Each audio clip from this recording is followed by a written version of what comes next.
Amém, amados? Vocês estão entendendo o que eu estou lhes falando? Aquele que quer vir após mim, quiser vir após mim, a si mesmo se negue. Tome a sua cruz e siga-me. Então será que vai valer a pena? E vai valer, gente. O que aconteceu comigo e com você não foi obra de alguma ideologia filosófica. O que aconteceu comigo e contigo foi uma obra milagrosa do Espírito Santo de Deus que me regenerou, que te regenerou, que transformou as nossas vidas e nós nascemos de novo. Somos novas criaturas, as coisas velhas se passaram e tudo se fez novo. Isso que nós precisamos de entender. Você não foi salvo pelos seus méritos. Você não foi salvo porque você tomou uma decisão no seu espírito de querer seguir Jesus, de querer ser discípulo de Jesus, de ser nova criatura. Isso foi algo que aconteceu por um milagre. A nossa salvação foi uma decisão de Deus, que amou-nos de tal maneira que se entregou, que deu o seu Filho unigênito, para que todo aquele que nele crê não pereça, mas tenha a vida eterna. Isso foi graça, não vem de vós, não vem de mim, não vem de você, não vem de uma perspectiva da religiosidade da tua denominação. Foi graça. Então vai valer a pena, vai.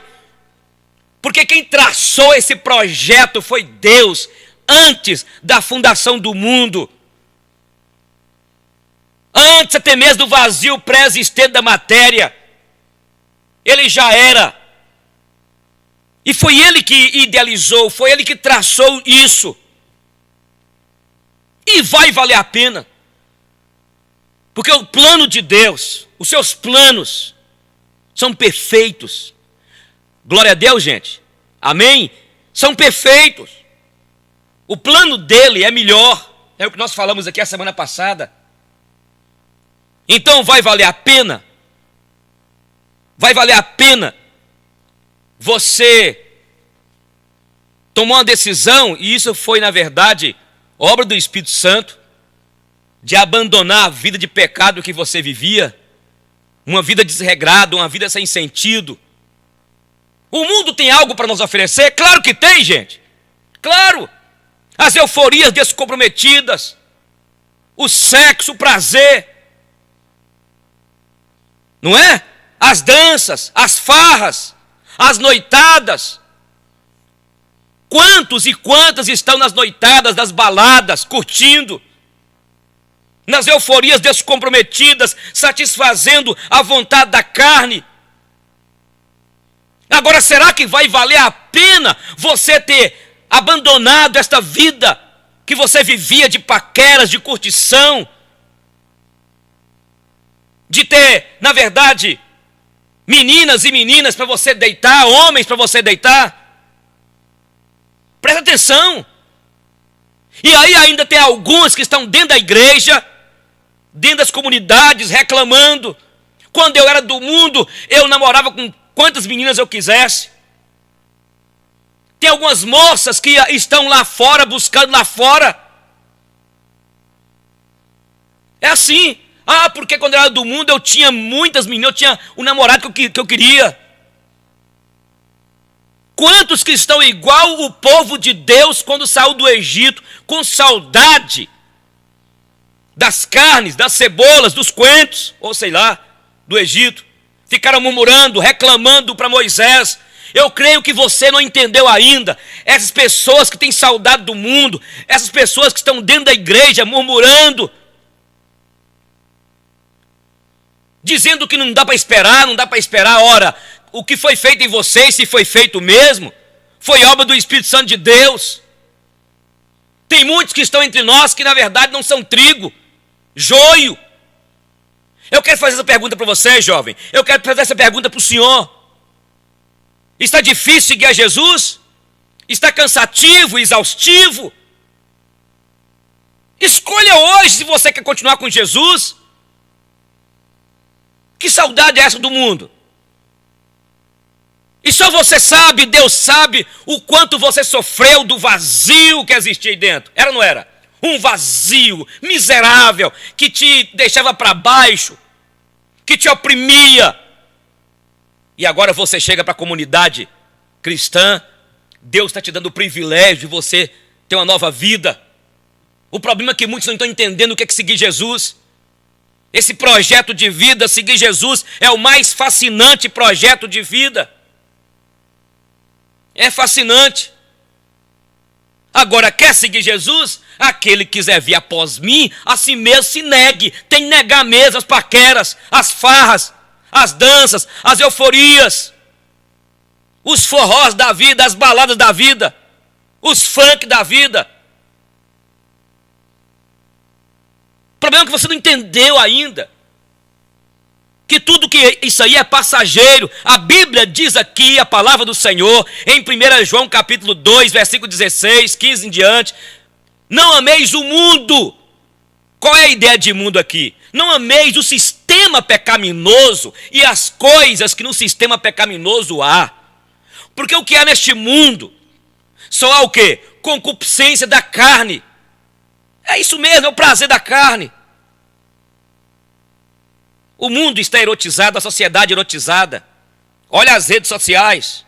O mundo virou de cabeça para baixo.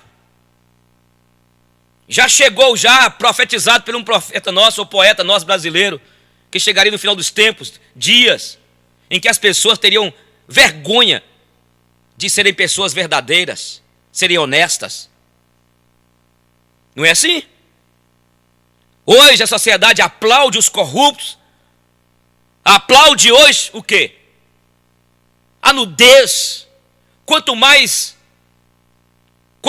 aquela mulher, aquele homem é uma pessoa sem perfil algum, são aplaudidas, são ovacionadas. Vai valer a pena? Vai valer a pena. Porque o que Deus tem para nós é incomparável. É incomparável.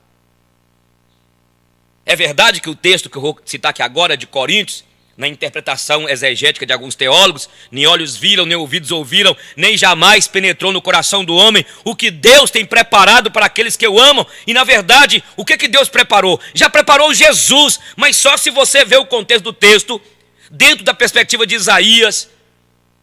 Deus preparou para nós uns céus, dias melhores. A Bíblia diz que este mundo aqui, a vida do homem é 70, 80 anos. O que passar disso é canseira e enfado da carne. Mas o que Deus tem não é temporário. Essa nossa casa, esse nosso tabernáculo, ele vai se desfazer. Mas nós temos nos céus um, conforme Paulo diz aqui em 2 Coríntios 4.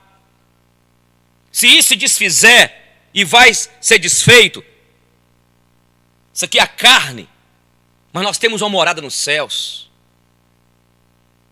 Dá para você entender? E o que Deus tem para nós não é dura 70, 80, mas é pelos séculos dos séculos, séculos dos séculos, séculos. Por isso, meu querido irmão, minha irmã, vai valer a pena você se sacrificar, se entregar, negar a si mesmo, negar o seu ego, as suas preferências que não agradam a Deus. Os sonhos, teus sonhos, que são sonhos meramente voltado ou fruto de uma mente carnal, que só pensa em você, egocêntrica. Vai valer a pena? Vai. Não ameis o mundo, esse sistema pecaminoso, nem o que nesse sistema pecaminoso há, porque o que há nesse sistema pecaminoso, a concupiscência da carne, concupiscência dos olhos. O que significa concupiscência? Significa desejo desordenado da carne, desejo desordenado dos olhos e a vaidade, a soberba da vida. O tempo é passageiro, você é novo, você é nova. Lembra-te do teu Criador nos dias da tua mocidade, antes que venham dias e anos dos quais você pode dizer, não tenho neles mais prazer. A juventude é a primavera da vida. Se entregue. Eu me lembro quando eu converti e o pastor que eu havia me acompanhado, ele falou comigo assim: olha, você tem talento, você toca, você canta, você é carismático, dedique isso ao Senhor, se entregue a Deus, espera nele, confia nele, descansa nele, porque essa fase passa. Vai valer a pena? Vai valer a pena. Aquele que quiser vir após mim, a si mesmo se negue. Vale a pena negar? Vale. Vale a pena e valeu a pena será terminar aquele namoro carnal, que você estava indo para um motel, mantendo relações sexuais sem compromisso. Quantas doenças que você pegou, moça? Quantas doenças que você pegou, rapaz? Será que compensa? Será que vai valer a pena sair das noitadas? Com quem que você está andando? A Bíblia diz aqui, em 1 Coríntios 15, 33, as más companhias corrompem os bons costumes. Com quem que você está andando? Você está fazendo amizade com gente que não tem compromisso com Deus, com as trevas? A Bíblia diz aqui, em Salmo 1, bem-aventurado o varão que não anda no conselho dos ímpios, não se detém no caminho dos pecadores, não se assenta à roda nos escarnecedores, antes o seu prazer está na lei do Senhor, e na sua lei medita de dia e de noite. Vai valer a pena sacrificar aquelas amizades que não são amizades, pessoas que estão destruindo a tua vida. Você experimentou as drogas, você tem experimentado e tem estragado a sua vida. Por quê? Porque aquela pessoa te convidou. Você foi levada, porque as más companhias corrompem os bons costumes. Então vale a pena, vai valer a pena eu abandonar este mundo que jaz no maligno. A Bíblia diz que este mundo jaz no maligno. Olha o que diz aqui em 1 João. Aqui em 1 João 5,17 fala que o mundo jaz no maligno. A Bíblia diz que há neste mundo um Deus chamado Beelzebu, Satanás. Ele quer destruir você, ele quer roubar os teus sonhos, ele quer matar em você. Ele quer matar a santidade em teu coração. Não seja como Sansão, que revelou o segredo para Dalila. A força de Sansão não estava nos cabelos, a força de Sansão estava na obediência. E ele não obedeceu aos seus pais. Ele não poderia tocar em nada imundo, ele não poderia beber bebida forte, vinho. Ele não podia de maneira alguma revelar cortar os seus cabelos. Era o voto que ele havia feito. Você tem uma aliança com Deus, jovem. Você tem uma aliança com Deus, meu querido. O mundo passa, bem como as suas concupiscências. Os que estão em Cristo Jesus crucificaram a carne com as suas concupiscências.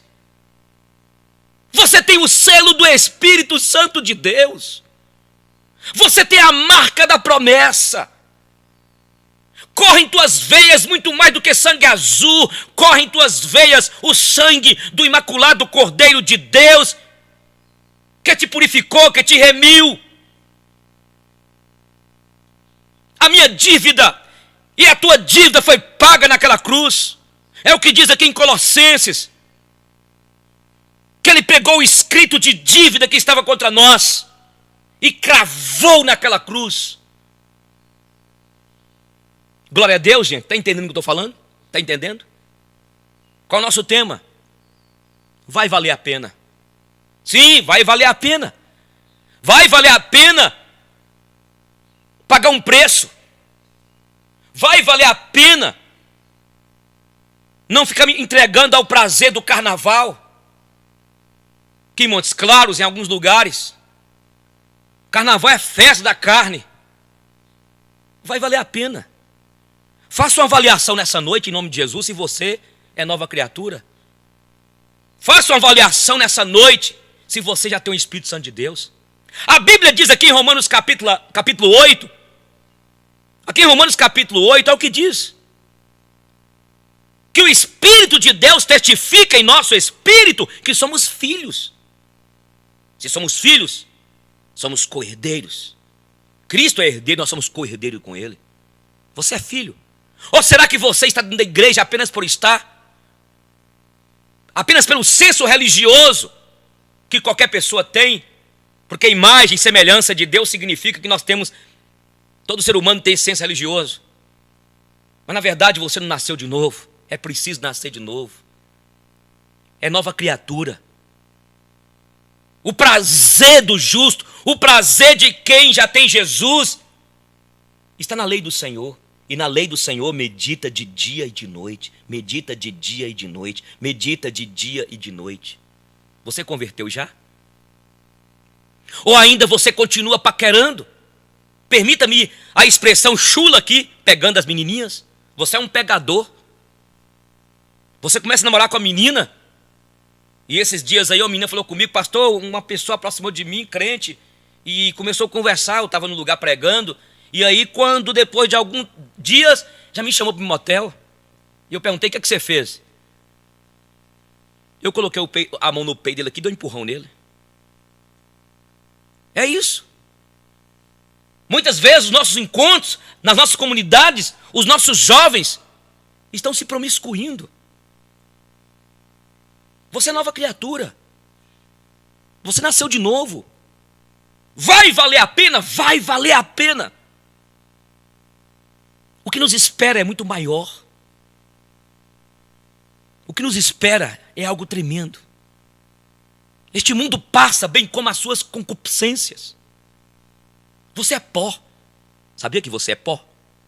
A Bíblia diz em Gênesis: ao pó tornarás. A Bíblia diz aqui em Eclesiastes 12, está falando exatamente que o pó volta à terra como era, o espírito volta a Deus. Está ordenado a morrermos uma vez só, depois vem o juízo, acabou tudo. Aquele que quiser vir após mim, a si mesmo se negue. Vale a pena negar? Sim. A mim mesmo? Sim. Muitas vezes eu vejo algumas pregações: Deus vai restaurar os seus sonhos. Não vai! Não vai! Porque se os seus sonhos são sonhos que vieram de uma mente doente, são sonhos de uma mente ou de um coração egocêntrico, porque você é muito excêntrico, só pensa em você. Aí faço uma campanha na igreja, eu profetizo, eu determino que os seus sonhos serão restaurados. Não serão restaurados se eles não estão debaixo da vontade do Cristo da cruz que morreu por nós. Os teus pensamentos não são os pensamentos de Deus, nem os teus caminhos, os caminhos de Deus. Porque assim como os céus são altos, maiores, infinito, assim também os pensamentos de Deus são maiores do que os nossos. Os caminhos dele são inescrutáveis. Você precisa colocar esse sonho seu. Qual é o teu sonho? Este sonho, será que faz parte, está dentro da vontade de Deus?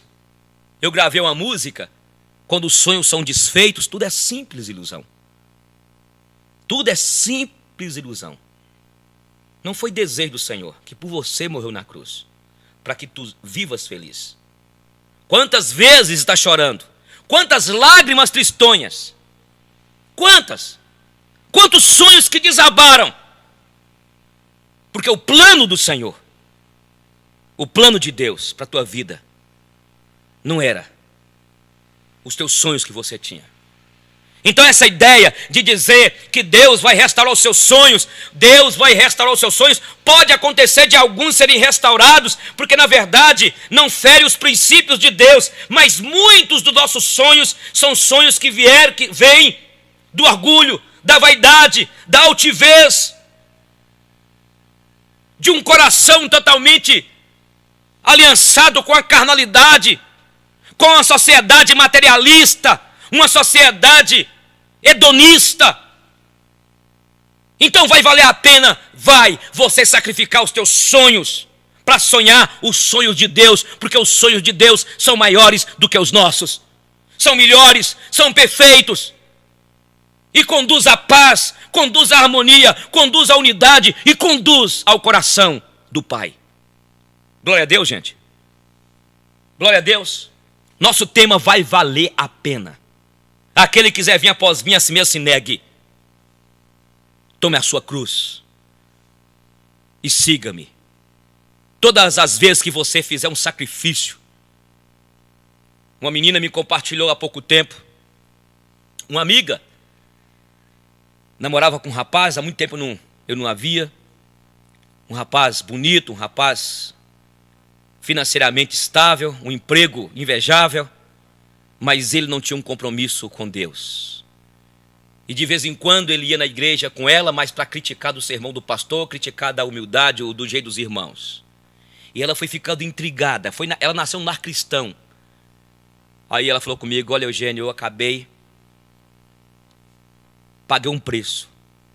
E por causa disso eu tive de carregar uma cruz, doeu. Eu era apaixonada por ele, eu terminei o namoro. E eu rolava na cama, e ela começou a contar que ela precisou tomar medicamentos, procurar um tratamento, porque ela ficou magérrima. Mas ela tinha uma convicção que aquele homem iria, na verdade, bloquear a sua vida.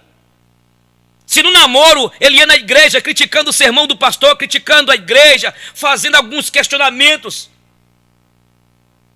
colocando em xeque a fé dela, e ela resolveu terminar, sofreu mais de ano, e ela me contou, e Deus me deu um marido, um homem que não era como eu esperava, mas eu aceitei o que é melhor para a minha vida, a vontade de Deus para a minha vida.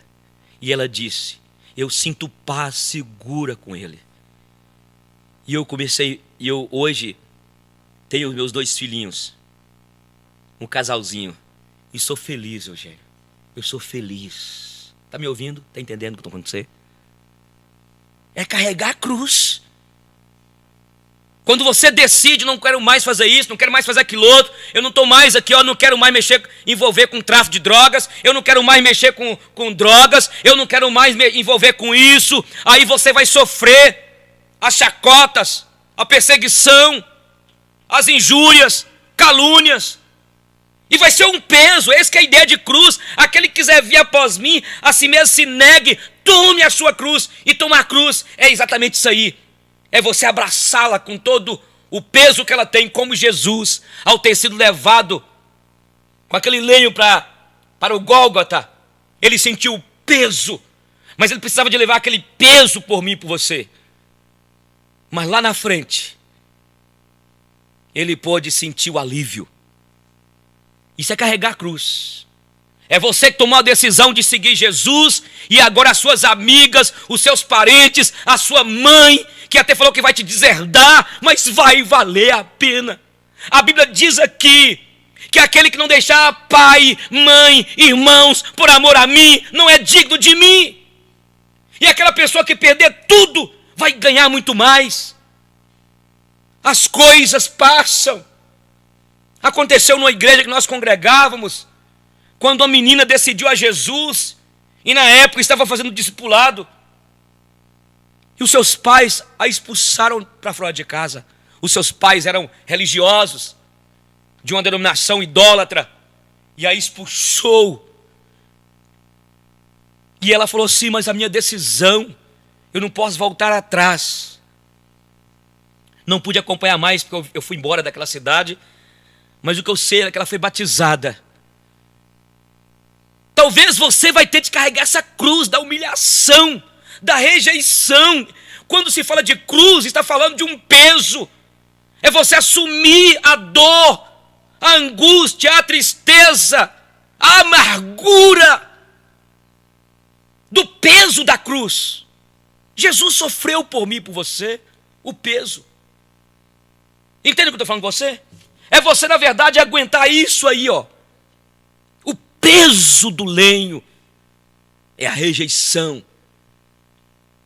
de até ser caluniada, e quem sabe até agredido. É o peso.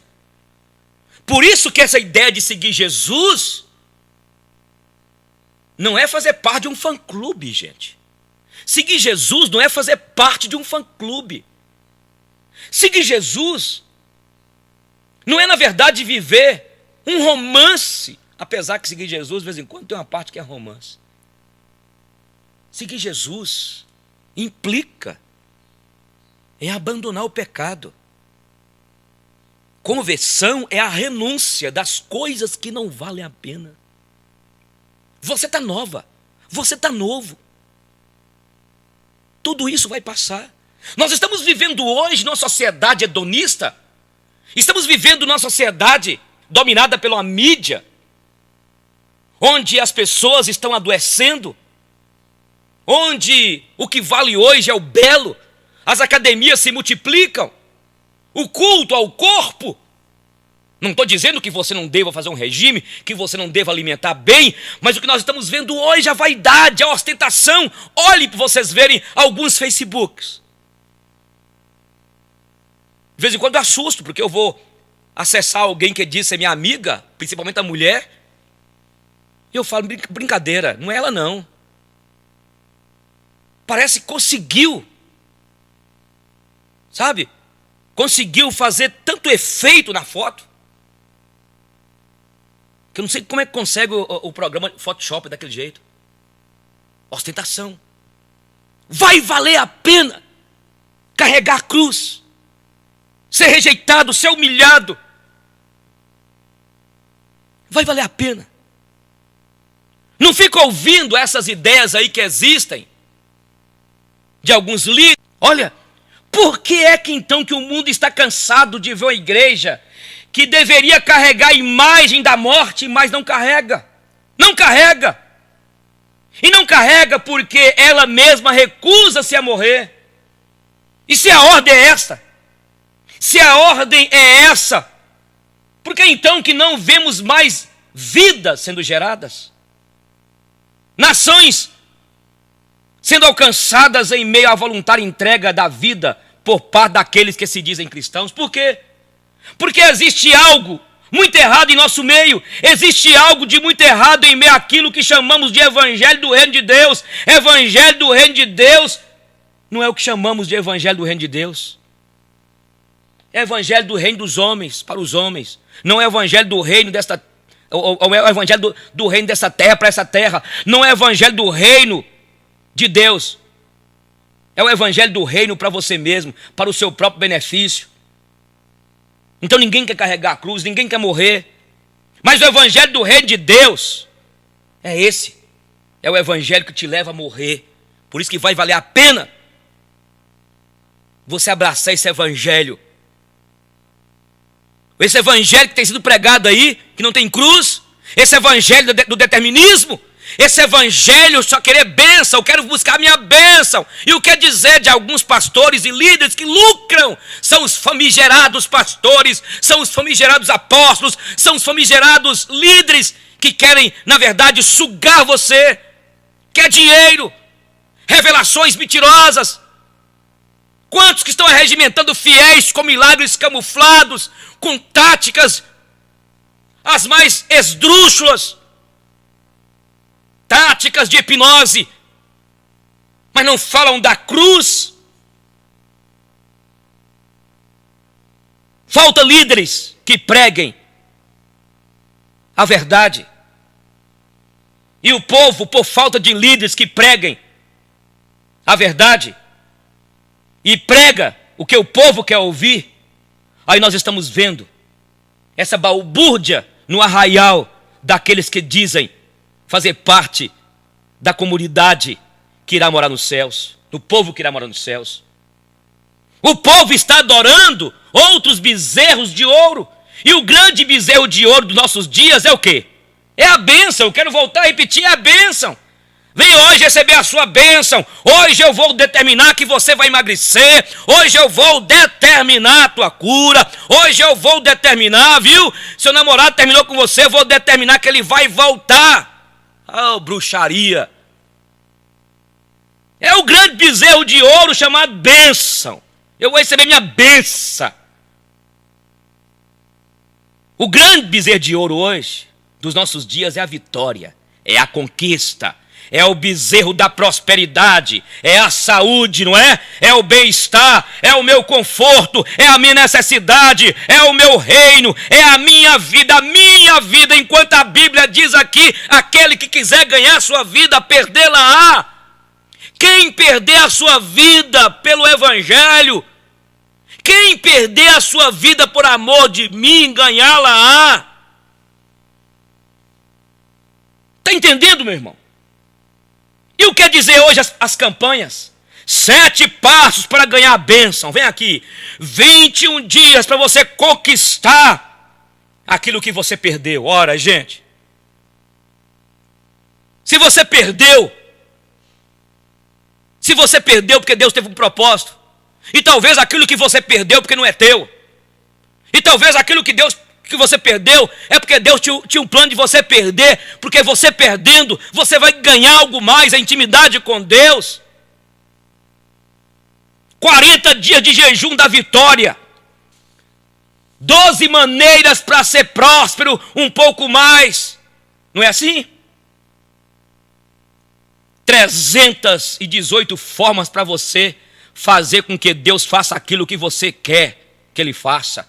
Não importa se Ele queira fazer ou não, Ele vai fazer. Chegando ao ponto aí de um líder aí, um bispo doido, que logo vamos ver a derrocada dessa denominação aí, louca, do determinismo. Disse que se você entregar o dízimo, se você fizer, Deus tem a obrigação de te abençoar. Obrigação de te abençoar. Isso é o evangelho da mentira. É o evangelho da carne. É o evangelho que nasceu no inferno. Não é o evangelho de Jesus. É as boas novas que são ruins novas, né? Então presta atenção. Nós não estamos ouvindo as pessoas, os pregadores pregando. Seja feita a tua vontade. Não é assim? Não. Seja feita a minha vontade, mas a sua serve para Jesus lá, não serve para mim, não serve para a igreja. Quantos? Olha para cá, eu estou pregando sobre vai valer a pena. E vai valer a pena você se entregar, você abraçar esse evangelho que tem cruz. Vai valer a pena você morrer. Vai valer a pena você morrer. Vai valer a pena você falar, seja feita a tua vontade. Seja feita a tua vontade, não a minha. Quantos que já foram em alguma campanha de negar a si mesmo? Campanha dos 3 passos para morrer. Já foi? Ou a campanha das 7 maneiras de amar o seu próximo como a si mesmo? Campanha dos 40 dias de jejum para que eu possa carregar a minha cruz? Não, nós nunca vimos isso. Você nunca foi. Por que não? Ora, porque não é isso que é importante. Não é isso. Porque o importante é eu ter o carro do ano, é eu ter a BMW, SW4, é eu ter o meu Corolla novo. Porque o importante é eu ser abençoado, o restante que desgracem. O importante é eu mostrar o quão abençoado sou. Eu preciso mostrar, chegar na igreja com meu carrão, com a minha pulseira de ouro, com a minha corrente de ouro. Eu preciso mostrar, porque afinal de contas, se eu ando de carro importado é porque Deus me deu, né? Deus me deu. Agora não importa como eu consegui o dinheiro, hein? Trapaceando, mentindo, roubando, não é? Não importa. Eu vou até fazer oração aqui, olha, vamos fazer. Ficou sabendo aí? De uma quadrilha de ladrão que foi roubar um banco e antes eles reuniram, vamos orar, Deus nos abençoe para que os policiais não nos peguem, nos protejam a nossa vida. O senhor sabe, não vamos roubar lá porque esse dinheiro aí, nós estamos com uma crise no país nosso. Entende, meu irmão? Então, eu tenho andado de... Olha, afinal de contas, porque é muito óbvio que Deus está muito importado. Ele preocupa com o meu ego. Eu sou tão espiritual e abençoado que é muito claro para mim, e é muito claro só para mim, que Deus está mais preocupado em colocar dinheiro nas minhas mãos para que eu possa comprar coisas caras e tolas, do que está preocupado em colocar recursos sobre os meus cuidados para que eu possa de alguma maneira aliviar a dor dos aflitos. Porque Deus é tão bom para mim, Deus é tão sábio, Ele é tão misericordioso que Ele prefere que eu compre para mim o meu par de sapatos brilhoso. Falando nisso, você já viu alguns pastores? Oh, meu Deus do céu! E esses dias eu fui comprar um terno, minha esposa não deixou, não faz isso não. Você vai ser igual aquele pastor ostentação, igual aquela ostentação. Você já viu que alguns pastores compram alguns sapatos de 1.000 e tantos reais? 2.000 reais, brilhosos. Aquele terno, sabe, falta colocar glitter, ostentação. E o que tem de pastor ostentação aqui em Montes Claros, nesse Brasil nosso, hein? Ostentação. Ostentação, mas é isso. É essa sociedade materialista, egocêntrica. E as igrejas estão assim. Não é assim? Ah, Deus prefere, Ele prefere que eu faça isso, mas porque eu prefiro, e Ele sabe que Ele precisa de mim. Ei, você que é pastor, escuta aqui, meu irmão. Você que está aqui, ó, você que me ouve. Deus não precisa de você. A queda do grande pastor missionário Jimmy Swaggart, no Monumento de Nunes, na Argentina. E ele confessa depois. Foi quando ele estava entrando no monumento, a equipe falou assim: Jimmy Swaggart, tem mais pessoas fora do estádio do que dentro. Aí o orgulho entrou no coração dele e ele falou: Deus precisa de mim. Deus não precisa de você, querido. Deus não precisa do pastor Eugênio. Eu me sinto privilegiado e cada dia mais eu fico como servo. Deus me deu o privilégio de continuar nessa cidade e pastorear essas ovelhas que tu me confiaste. Deus não precisa. Deus não precisa de você, ô instrumento, ô vaso de barro. Mas tem gente que é assim. Então vai valer a pena você ser humilde, você ser servo, e vai valer a pena você, pastor, que está na tua igrejinha aí, lutando, empenhando, construindo com maior dificuldade. Você que não tem ibope nenhum, elogio de ninguém, vai valer a pena, porque quem está te dando nota é Jesus. Ele te vê, Ele te conhece, Ele sabe a tua obra. Vai valer a pena. Mas é o quê? O importante é eu encher o meu celeiro, não é assim? Até onde der. O importante é o meu reino, é a minha justiça, é a minha igreja, eu trabalhei, eu suei. Não, irmãos. Hein? Mas quem sabe quem te abençoou? Quem te abençoou não foi Deus. Não foi Deus. Olha, Jesus disse para os seus discípulos que era necessário que o Filho do Homem sofresse muitas coisas e fosse rejeitado pelos líderes religiosos, pelos chefes dos sacerdotes e pelos mestres da lei. Fosse morto e 3 dias depois ressuscitasse. Ele falou claramente a este respeito. Então, o que Pedro fez? Chamou Jesus à parte e começou a repreendê-lo. Chegou à parte. Mas Jesus, porém, lhe falou: olha, você cogita das coisas dos homens. Você não está de olho no reino de Deus, mas está de olho no reino dos homens. Ele chamou a multidão e os discípulos e disse: se alguém quer vir após mim, negue-se a si mesmo, tome a sua cruz e siga-me. Se alguém quiser, portanto, quem quiser salvar a sua vida, perdê-la-á. Mas quem perder a vida por minha causa, achá-la-á. Pois o que aproveita o homem ganhar o mundo inteiro e perder a sua alma? Ou o que dará o homem em troca da sua alma? Porque o Filho do Homem, o Filho de Deus, há de vir a sua glória do seu Pai. E ele há de voltar com seus anjos. E então retribuirá cada um conforme as suas obras. Quem fizer de tudo para garantir a sua vida neste mundo, não merecerá a vida no outro. E quem fizer de tudo para garantir a sua vida no outro mundo, perderá a sua vida neste, perderá o controle da sua vida neste mundo. Quem quiser viver, quem viver de olho nos tesouros deste mundo, receberá somente aquilo que este mundo é capaz de dar. Mas quem viver com os olhos fixos no tesouro eterno, este receberá, este haverá de receber aquilo que a eternidade tem para dar. Entendeu, meu irmão? Entendam algo.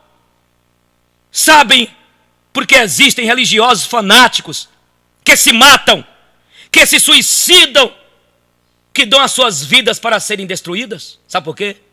Porque eles estão pensando na eternidade. Eles estão pensando de olho na eternidade. E sabe por quê? Se recusa a negar a si mesmo e entregar o controle da sua vida a Deus? Porque você está pensando demais nesta vida. E mais, sabe por quê esses fanáticos acabam dando as suas vidas? Porque eles passaram a vida toda, a vida inteira, ouvindo dos seus mestres que morrer é algo valioso. Eles passaram a vida toda ouvindo de seus mestres que morrer é algo bom, é algo nobre, é algo honroso, que morrer gera vida. Mas a igreja, o que a igreja tem falado? Os apóstolos, os bispos. Mas onde está a igreja? Onde está a voz profética? Onde estão os que pregam a verdade? Onde estão os que pregam? Morram. Vocês querem ganhar vida? Então morra para este mundo. Morra para as drogas. Morra para o sexo. Morra para as euforias comprometidas. Morre para a sua amante. Morra. Onde estão os mestres de Deus a gritarem? Morram. Para viver você tem que morrer. Por amor a Cristo, morram. Por amor ao Evangelho, morra. Por amor à igreja, morra. Por amor ao próximo, morra. Por amor a Deus, acima de tudo, morram. Cadê a tua voz profética, pastor? Cadê a tua voz profética, bispo? Ah, mas os famigerados bispos e apóstolos e pastores, eles querem o sangue. Porque os missionários moravianos se vendiam como escravos para poderem pregar aos escravos. Porque alguém lhes ensinou que essa vida não vale a pena ser vivida se não for vivida para Deus, para Jesus, para o próximo. Alguém lhes havia ensinado que, para que outros pudessem viver, valia a pena morrer. Enquanto muitos parecem estar fascinados demais com mestres que pregam apenas vida nesta vida. Mestres que distorcem o significado de vida em abundância. Apesar disso, existem alguns remanescentes, glória a Deus. Existem ainda alguns que se recusam a se prostrar diante dos bezerros de ouro. Existem ainda alguns que se permitem ser afligidos por amor a Cristo. Alguns que entenderam a voz do Espírito de Cristo, do Cristo que deu exemplo a ser seguido, não apenas em vida, mas na morte de cruz. E são capazes de dizer: já não sou eu quem vivo, mas Cristo vive em mim. Cristo vive em mim. Amados, a vida é para os que creem. E os que creem não têm medo da morte. Não deve ter medo da morte, do desprezo, da rejeição, de ficar só. Quem tem medo da morte não crê. E quem não crê não viverá. E eis, escute, o Senhor está breve. Brevemente as trombetas irão soar. Escute, não deixe de pregar o Evangelho. Segundo Timóteo 4, 2-4 diz o seguinte: pregue a palavra. Esteja preparado a tempo e fora de tempo, repreenda, corrija, exorte com toda a paciência a doutrina. Por quê? Porque chegará o tempo em que não suportarão a sã doutrina. Chegará o tempo em que não suportarão os caminhos de Deus, os pensamentos de Deus. Ao contrário, sentirão coceira nos ouvidos, juntarão mestres para si mesmos, segundo as suas próprias cobiças. E estes se recusarão a dar ouvido à verdade, se recusarão, voltando-se a fábulas, preferindo acreditar nos mentirosos finais felizes. E que este não seja o teu caminho. Vai valer a pena, povo de Deus. Ei, menina, vai valer a pena. Vai valer a pena você parar de se entregar. Vai valer a pena você esperar. Vai valer a pena. Vai valer a pena você se preservar para o Senhor em santidade. A gente só tem o direito de dizer a alguém que a amamos depois de ter dito infinitas vezes a este mesmo alguém a frase: eu perdoo você. Porque na verdade a gente só sabe que ama depois de ter tido a necessidade de perdoar. Antes do perdão, a gente pode ter admiração por alguém, mas admirar alguém ainda não é amar. Porque a admiração não nos leva a dar a vida pelo outro. A admiração é um sentimento, uma situação superficial. Eu admiro aquela pessoa, mas eu sei que amo depois de ter olhado nos seus olhos, saber que errou, que não fez nada certo, e ainda assim eu continuar dizendo que eu não sei viver sem você. Apesar de ter errado tanto, continua sendo tão especial para mim. A gente sabe que ama as pessoas assim depois de ter feito o exercício do olhar. Olhar nos olhos no momento em que ela não merece ser olhada e descobrir ali uma chance. Ainda não acabou. Coisa boa na vida é a gente encontrar gente que nos trate assim, com esse nível de verdade. Gente que nos conhece de verdade, que já foi capaz de conhecer todas as nossas qualidades, mas também todos os nossos defeitos. Porque eu não sou só qualidades, eu tenho um monte de defeitos e só me sinto amado no dia que o outro sabe dos meus defeitos e mesmo assim continua acreditando em mim. Muitas vezes nosso amor não é assim. A gente ama o outro pelo que ele faz de certo ou de bom para nós. E às vezes até elegemos o outro assim: ele é bom demais para mim. E o dia que deixa de ser? Deixou de ser amigo? No dia em que falhou, que errou, que esqueceu, no dia em que não conseguiu acertar, continua tendo valor para você? Ou você só ama aqueles que conseguem lhe fazer o bem? Jesus disse que não tinha mérito nenhum em amar aqueles que nos amam, que o mérito está em amar o outro, mesmo quando ele não merece ser amado. Eu sei que é um desafio, mas essa é tua religião. Eu creio que não há descanso maior para o nosso coração do que encontrar alguém que nos ama assim. E eu gostaria que você levasse para a sua vida somente as pessoas que te amam assim, com esta capacidade de olhar nos teus olhos quando você não consegue fazer nada de certo. E mesmo assim, continua sendo teu amigo e continua acreditando em você. Deixe entrar na sua vida somente as pessoas que querem te fazer melhor. Porque gente que nos diminui, nós já estamos cheios. Amigos de verdade são aqueles que nos desafiam, são aqueles que nos momentos que estamos na lama, nos olham e dizem: você não foi feito para isso. Amigo de verdade é aquele que olha nos olhos e nos coloca para sermos mais. Namorado de verdade é aquele que olha nos teus olhos e te respeita como mulher, que te acha linda, mas que te respeita como mulher, porque sabe que tu és um coração, que muito mais do que necessitado de ser abraçado e de ser tocado, é um coração que merece ser amado, e o amor vem antes do toque. Quem foi que te disse que beijar na boca é declaração de amor? Pode até ser uma das demonstrações, mas eu tenho certeza que seu coração se sente muito mais amado no momento que você é olhado de um jeito certo, do que beijado de qualquer jeito. Antes de você entrar na vida de uma menina, olhe bem nos olhos dela e tente fazer com que ela descubra que você ama só olhando para ela. Olhe de um jeito que ela se sinta amada.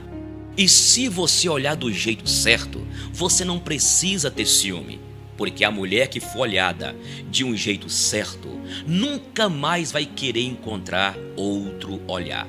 O homem que for olhado de um jeito certo nunca mais vai querer outro olhar. Você ainda pode mudar o seu jeito de amar. Você ainda pode mudar o seu jeito de viver. Você ainda pode mudar o seu jeito de sorrir. Você ainda pode perdoar aquele que você não quer perdoar. Você ainda pode tratar bem aquele que você desprezou tanto. Porque a vida ainda te dá a oportunidade de você se tornar muito melhor do que você é. Veja se você concorda no que eu vou dizer. Pensando bem em tudo que a gente vê e vivencia, e ouve e pensa, não existe uma pessoa certa pra gente. Existe uma pessoa que, se você for parar para pensar, é na verdade a pessoa errada. Porque a pessoa certa faz tudo certinho. Chega na hora certa, fala as coisas certas, faz as coisas certas. Mas nem sempre a gente está precisando das coisas certas. Aí é a hora de procurar a pessoa errada. A pessoa errada te faz perder a cabeça, perder a hora, morrer de amor. A pessoa errada vai ficar um dia sem te procurar, que é para, na hora que vocês se encontrarem, a entrega ser muito mais verdadeira. A pessoa errada é, na verdade, aquilo que a gente chama de pessoa certa. Essa pessoa vai te fazer chorar, mas uma hora depois vai estar enxugando suas lágrimas. Essa pessoa vai tirar seu sono. Essa pessoa talvez te magoe e depois te enche de mimos, pedindo o seu perdão. Essa pessoa pode não estar 100% do tempo ao seu lado, mas vai estar 100% da vida dela esperando por você. Vai estar o tempo todo pensando em você. A pessoa errada tem que aparecer para todo mundo, porque a vida não é certa. Nada aqui é certo. O que é certo mesmo é que temos que viver cada momento, cada segundo, amando, sorrindo, chorando, emocionando, pensando, agindo, querendo, conseguindo. E só assim é possível chegar àquele momento do dia em que a gente diz: graças a Deus, deu tudo certo. Quando, na verdade, tudo o que Ele quer é que a gente encontre a pessoa errada para que as coisas comecem a realmente funcionar direito para a gente. Preste atenção. Tenha um bom dia. O perdão. Que direito tenho eu de não perdoar o meu semelhante, sendo que a minha dívida foi paga, sendo cravada naquela cruz? A Bíblia diz em Colossenses 2,14: e havendo riscado escrito de dívida que havia contra nós nas suas ordenanças, o qual nos era contrário, removeu do meio de nós, cravando na cruz. É preciso entender que o perdão é incondicional e despertar quanto ao fato que devemos infinitamente mais a Deus do que alguém que nos feriu. E se Ele fosse nos tratar como tratamos quem nos feriu, não estaríamos mais aqui. Mas se não perdoardes, também vosso Pai Celestial não vos perdoará, disse Jesus Cristo. Então, você depende mais do perdão do que os seus inimigos. O Senhor Jesus ainda diz: assim também o meu Pai Celeste vos fará, se do íntimo não perdoardes cada um o seu irmão. Neste mundo em juízo, cada ser humano traz consigo as suas imperfeições e fraquezas, que lhes são peculiares. Tanto quanto, ainda arrastando e desajustados, trazemos também as nossas. Coloque-se no lugar daquela pessoa que te feriu e avalie que ela também ainda não atingiu a perfeição. Olhe para a cruz do meio e recorde que o mestre da perfeição declarou ao Pai quanto aos seus algozes: Pai, perdoa-lhes, porque eles não sabem o que fazem. Liberte-se hoje mesmo do cárcere da mágoa que te faz sofrer e experimente a paz que te guiará numa nova trilha. Deixa registrado aí dentro da sua alma somente o bem e limpe o teu coração de todo lixo imprestável. Sim, pois a mágoa excessiva é um lixo. E olhe para o leio da cruz, porque lá foi erguido e pendeu aquele que foi exemplo de amor, perdão e perfeição. Tenha um bom dia.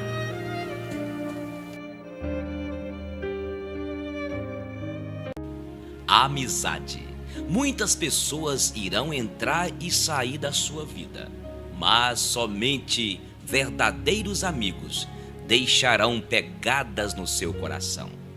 Para lidar consigo mesmo, use a cabeça. Para lidar com os outros, use o coração. Raiva é a única palavra de perigo.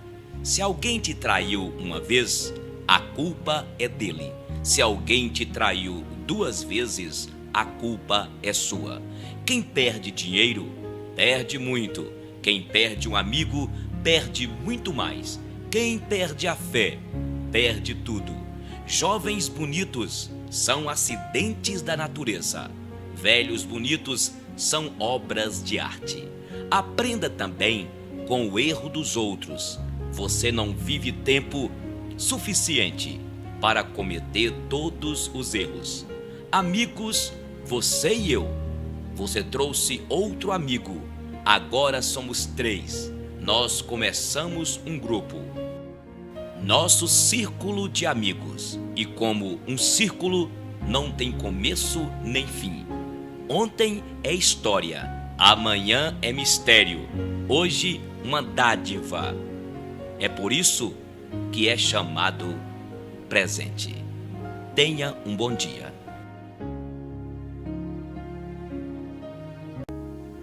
Apaixonar-se. Apaixonar-se não é uma iniciativa da sua alma, e nem tampouco uma decisão da sua consciência. Ela acontece porque a química está solta no ar. Concorda? Se isso te acontecer, não culpe o momento e nem se rejeite por isso.